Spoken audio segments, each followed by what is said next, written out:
Assalamualaikum warahmatullahi wabarakatuh. Sekarang kita belajar tentang sub materi kenaikan titik didih larutan dan penurunan titik beku larutan ya anak-anak. Nah, pada pagi ini yang perlu kalian pelajari adalah siswa dapat merancang percobaan identifikasi sifat koligatif larutan, yaitu kenaikan titik didih larutan dan penurunan titik beku larutan. Yang kedua, siswa dapat menjelaskan kenaikan titik didih larutan dan penurunan titik beku larutan elektrolit dan non-elektrolit melalui fenomena yang disajikan. Dan yang ketiga, siswa dapat menghitung kenaikan titik didih larutan dan penurunan titik beku larutan elektrolit dan non-elektrolit melalui data-data percobaan. Nah, langsung saja. Yang pertama adalah sub bahasan tentang kenaikan titik didih larutan atau bisa ditulis dengan simbol delta TB begitu ya. Nah, kemarin kalian kan sudah belajar tentang perbedaan antara menguap dan mendidih.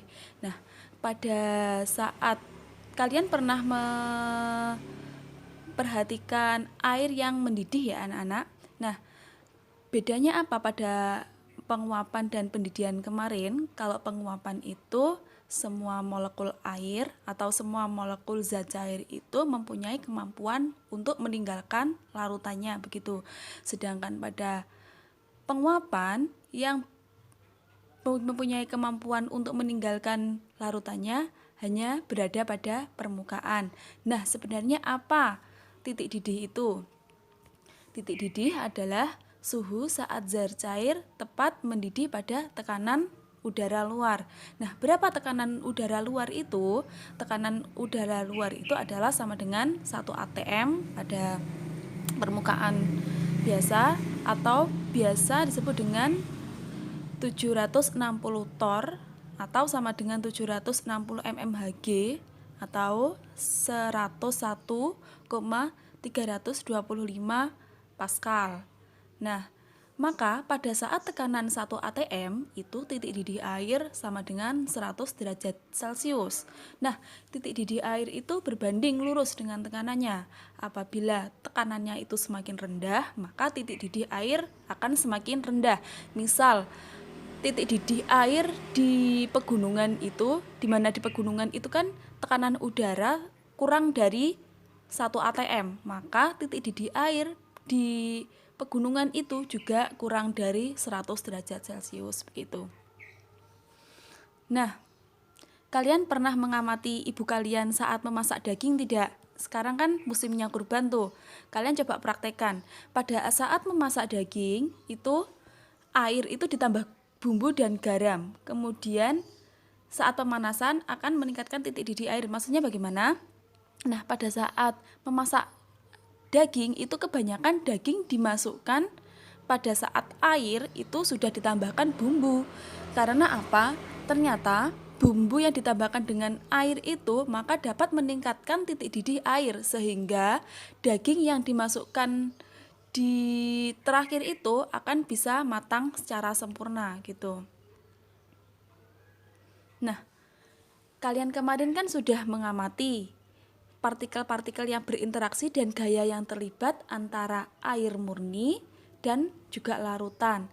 Kemarin perbedaannya apa? Di air murni itu partikel yang berinteraksi adalah hanya molekul air dengan molekul air, dan gaya yang terlibat itu adalah ikatan hidrogen antar molekul dan gaya London. Nah, ternyata molekul air murni pada zat cair murni, air murni itu titik didihnya sama dengan 100 derajat Celcius.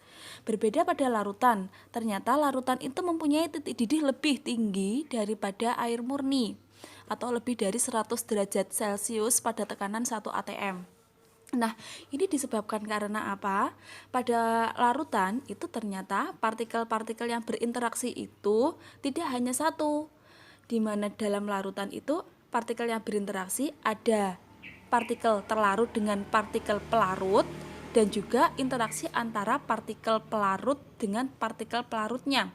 Misal, pada larutan urea dalam air. Nah, ternyata partikel yang berinteraksi itu ada molekul urea dengan molekul air dan juga ada molekul air dengan molekul air.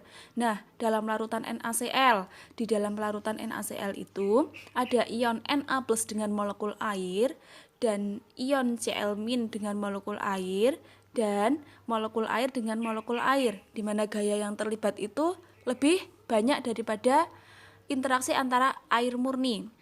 Kalau dalam larutan NaCl itu kan ada gaya ion dipol, ada ikatan hidrogen dan juga gaya London. Kalau dalam air murni itu kan hanya ada ikatan hidrogen dan gaya London. Nah, apabila gaya ion dipol itu lebih kuat daripada ikatan hidrogen antar molekul, maka interaksi antara partikel terlarut atau ion Na+ dengan molekul air itu akan lebih kuat daripada interaksi antara molekul air dengan molekul air, begitu ya. Nah, coba amati gambar berikut.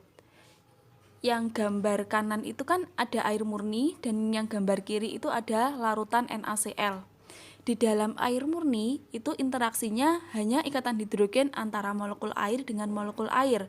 Sedangkan pada larutan NaCl itu partikel yang berinteraksi antara ion Na+ dan ion Cl- dengan air, begitu.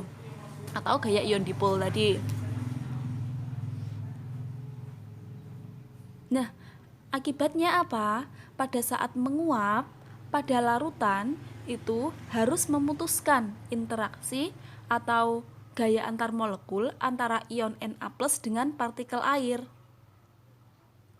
Ini ternyata diperlukan energi yang lebih tinggi daripada memutuskan ikatan hidrogen pada molekul air dengan molekul air sendiri.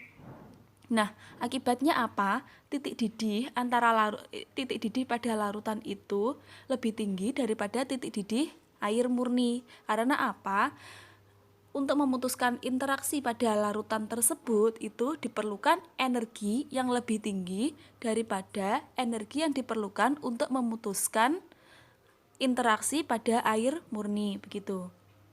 Nah, ini bisa disingkat bahwa gaya antar molekul semakin kuat, maka partikel pelarut semakin sukar menguap, sehingga titik didihnya akan semakin tinggi. Nah, akibatnya kenaikan titik didih akan semakin besar, begitu. Nah, tadi kan simbol dari kenaikan titik didih adalah delta TB. Delta TB itu bisa dicari dengan cara mengurangkan antara titik didih larutan dengan titik didih pelarut murni. Atau pada rumus sifat koligatif larutan, delta TB itu bisa dicari sama dengan ketetapan titik didih molal, kenaikan titik didih molal dikalikan molalitas larutan, begitu. Nah, sekarang kita masuk pada contoh soal saja ya. Karena molalitas larutan itu dirumuskan sama dengan M kecil sama dengan mol dikalikan 1000 gram pelarut, maka kenaikan titik didih larutan sama dengan ketetapan kenaikan titik didih molal dikalikan molalitas larutan. Delta TB itu simbol dari kenaikan titik didih molal, terus T0B itu adalah titik didih pelarut murni dan TB adalah titik didih larutan.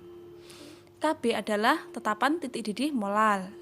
N itu menyatakan jumlah mol zat terlarut, ρ atau P itu adalah massa pelarut. Nah, kalian harus mengerti simbol-simbol ini ya agar bisa memahami materi selanjutnya, begitu.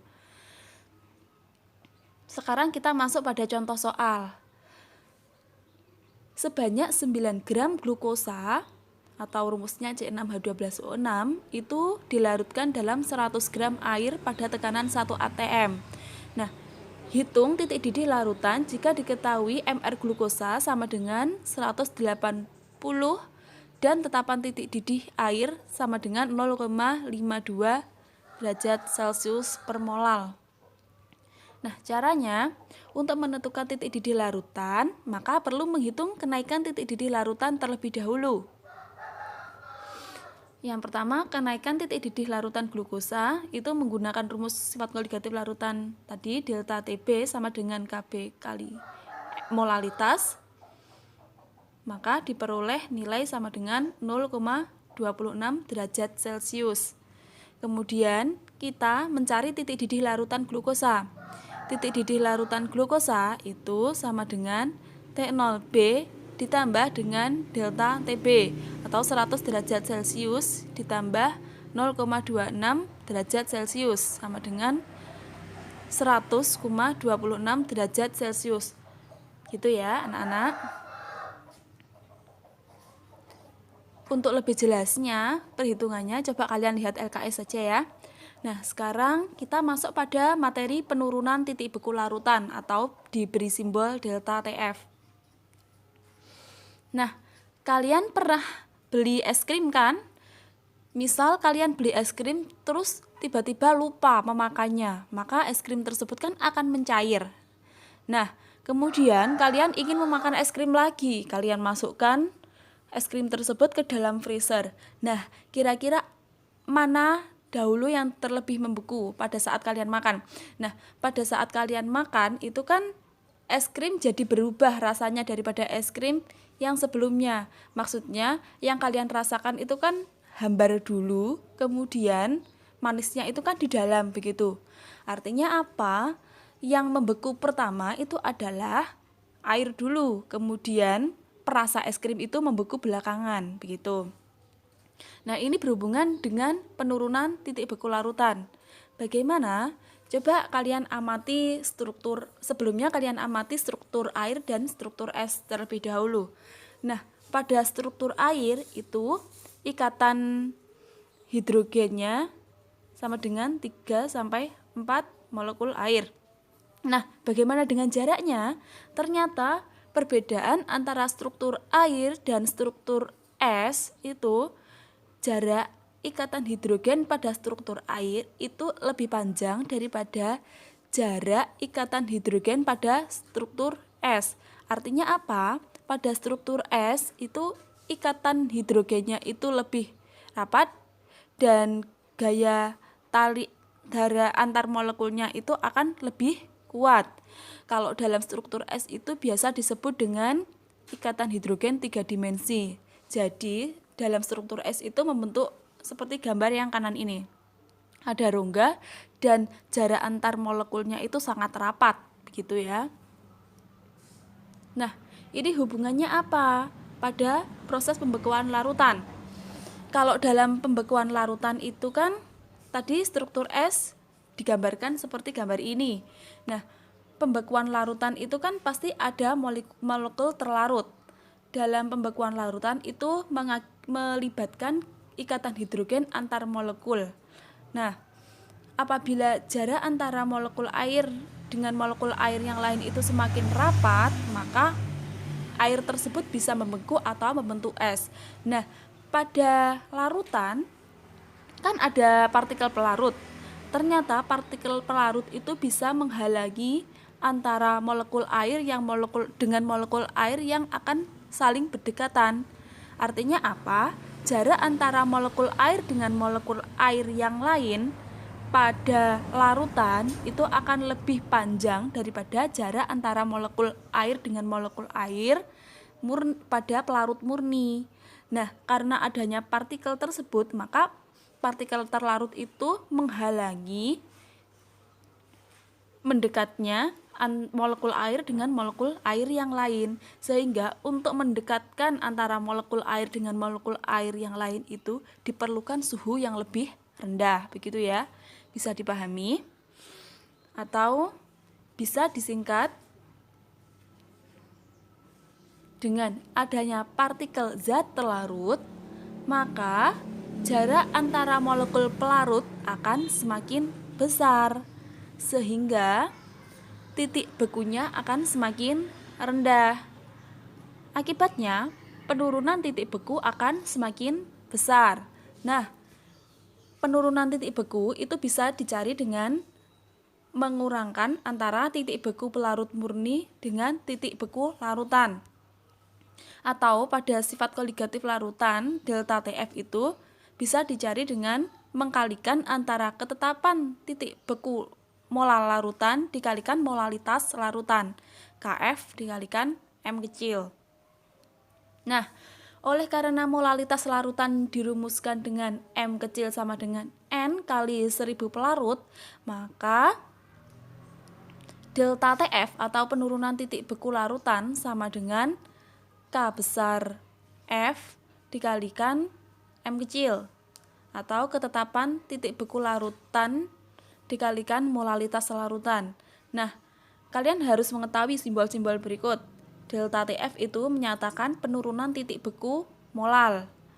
F itu freeze ya. Jadi kalian untuk mengingat-ingat antara delta TF sama delta TB, kalau delta TB itu kan kenaikan titik didih larutan. B itu boiling mendidih. Kalau delta TF, F kecil itu freezing. Jadi delta TF adalah penurunan titik beku molal larutan. T0F itu adalah titik beku pelarut murni, TF adalah titik beku larutan, K besar F itu adalah tetapan titik beku molal, satuannya derajat Celcius per molal, dan N kecil adalah jumlah mol zat larut, P adalah massa pelarut. Nah, sekarang kita masuk pada contoh soal saja. Ini sebanyak 9 gram glukosa dilarutkan ke dalam 100 gram air pada tekanan 1 atmosfer. Hitung titik beku larutan jika diketahui massa molekul relatif glukosa adalah 180 dan tetapan penurunan titik beku air adalah sebesar 1,86 derajat Celcius per molar. Nah, untuk menentukan titik beku larutan, maka perlu menghitung penurunan titik beku larutan terlebih dahulu. Penurunan titik beku larutan glukosa atau delta TF sama dengan K besar F dikalikan M, itu diperoleh nilai sama dengan 0,93 derajat Celcius. Sedangkan titik beku larutan glukosa maka sama dengan T0F, maaf, positif itu seharusnya dikurangi ya, min ya. Berarti T0F min delta TF atau 0 derajat Celcius dikurangi min negatif 0,93 derajat Celcius. Maka diperoleh nilai negatif 0,93 derajat Celcius. Nah, kita masuk pada pengaruh jumlah zat terlarut pada kenaikan titik didih dan penurunan titik beku larutan. Coba kalian amati gambar berikut ya. Jumlah partikel itu berbanding lurus dengan konsentrasi larutan. Nah, ini ada larutan yang dipresentasikan jumlah partikelnya. Jadi yang bulatan kuning-kuning itu menyatakan jumlah partikel larutan. Yang larutan pertama itu jumlah partikelnya ada 12. Sedangkan larutan kedua jumlah partikelnya ada 5. Larutan ketiga jumlah partikelnya ada 9. Dan larutan ke-6 itu jumlah partikelnya ada 6. Nah, jumlah terlarut semakin besar, maka konsentrasi larutan akan juga semakin besar. Akibatnya apa? Kenaikan titik didih akan semakin besar dan penurunan titik beku juga akan semakin besar. Dari keempat gambar di atas ini, kira-kira manakah yang mempunyai kenaikan titik didih paling tinggi dan juga penurunan titik beku paling tinggi? Kira-kira gambar yang mana? Nah, caranya kalian bandingkan jumlah partikelnya. Di antara keempat gambar ini kan yang mempunyai jumlah partikel paling besar adalah gambar pertama. Nah, kalau sama jumlah partikelnya semakin besar, maka gaya yang terlibat kan juga akan semakin banyak, begitu. Sehingga kenaikan titik didih akan semakin besar pada gambar yang pertama dan juga penurunan titik beku juga akan semakin besar, gitu. Coba kalian amati diagram PT pelarut dan larutan berikut. Diagram PT itu menyatakan keseimbangan antara 3 fasa ya, padat, cair, dan uap. Di mana sumbu Y itu adalah tekanan uap dan sumbu X adalah temperatur. Nah, di sini ada garis putus-putus yang atas, coba kalian lihat. Dan juga ada garis putus-putus vertikal ke bawah ya. Nah, di sini bisa kalian lihat bahwa pada tekanan 101 atau 1 atm itu titik didih pelarut sama dengan 100 derajat Celcius dan titik didih larutannya itu lebih tinggi, sehingga selisih antara titik didih larutan dan titik didih pelarut adalah kenaikan titik didih larutan atau delta TB yang atas itu. Sedangkan pada penurunan titik beku, di sini coba kalian lihat yang garis-garis bagian kiri itu pada temperatur 0 derajat Celcius itu menyatakan titik beku larutan dan titik pelarut, sedangkan titik beku larutan itu berada di bawah 0 derajat Celcius, sehingga selisih antara titik beku pelarut dan titik beku larutan itu adalah penurunan titik beku larutan. Nah, dari sini bisa kalian pahami. Sekarang kita masuk pada kenaikan titik didih dan penurunan titik beku larutan elektrolit dan non-elektrolit. Kenaikan titik didih larutan pada larutan elektrolit maka perlu dikalikan faktor Van Hoff atau I. Sedangkan penurunan titik beku larutan pada larutan elektrolit dikalikan faktor Van Hoff karena adanya disosiasi dan ionisasi pada larutan elektrolit kemarin ya, alasannya sama dengan materi penurunan tekanan uap kemarin begitu. Nah, terima kasih banyak.